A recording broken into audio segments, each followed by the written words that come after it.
tenant of these two political parties. The big business parties, the ones that do not represent our interests, but the interests of the ultra-rich, our rulers, the ones who make ridiculously more than any of your parents guaranteed. The missiles, the Tomahawk missiles we use to kill and wound hundreds of Libyan civilians under a humanitarian guise cost over $100 million, and they say there's no money? That's ridiculous. That's a complete lie, and we're being lied to on a regular basis. It's not just Fox News, it's not just CNN or MSNBC. They don't lie 100% of the time, but their perspective is not in the interest of the masses of working people. They want the way the current system is running because it's in their best interest, their own interest. And there are two different ones at stake here. The one of the masses and the one of a small elite. Concerning your rights and the crisis of public education, I imagine that the vast majority of you know of the massive demonstrations taking place in Wisconsin. Governor Walker is very close to passing legislation that will affect the rights of students, educators, and other school workers in a completely negative way. Make no mistake, the Democrats are no better, except in that they choose to rely on the trade union bureaucracy as a tactic to further their own cause. You see, across the U.S. and in fact the world, public education is under attack.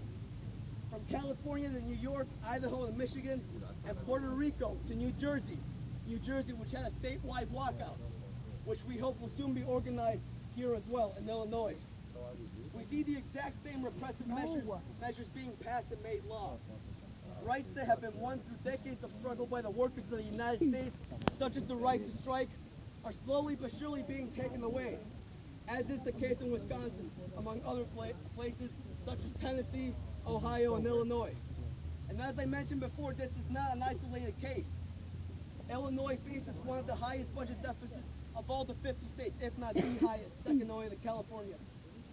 Our hole has been dug so deep by our economic system that the only logical way out of this hole, according to the politicians, is to dig it even deeper. That's right. Even as the vast majority of states and cities across the United States are faced with huge deficits, many still believe that implementing austerity measures will fix the problem. Wages and pensions will be cut, mass layoffs, furloughs, and unemployment is imminent across the United States. In France, the government proposed the retirement age be increased by just 2 years, and there was a 3 million person general strike. And that's exactly the kind of example that we should be looking towards. Look at all of you. They say we're the leaders. We are the leaders of our generation and of the future. And when we grow up, we have to know the right perspective to cause positive change. And we have to do it. We have to unite together. Or else we're just going to let the...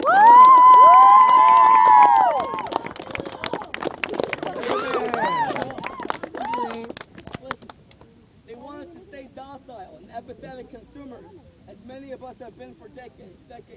Longer than we have been alive. There hasn't been mass organized social upheaval. We continue to elect politicians in the hopes that something will change. This was the epitome of the election of Barack Obama, the anti-war candidate, as they call them, universal health care, immigrant rights, etc.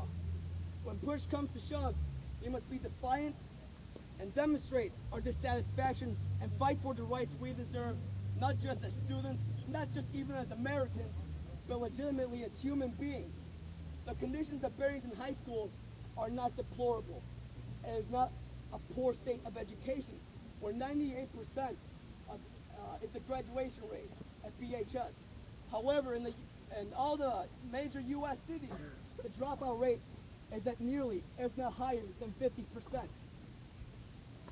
This is a crisis that needs to be solved by the unification of the masses, of students, workers, and all types of other employees, public, state, private, etc.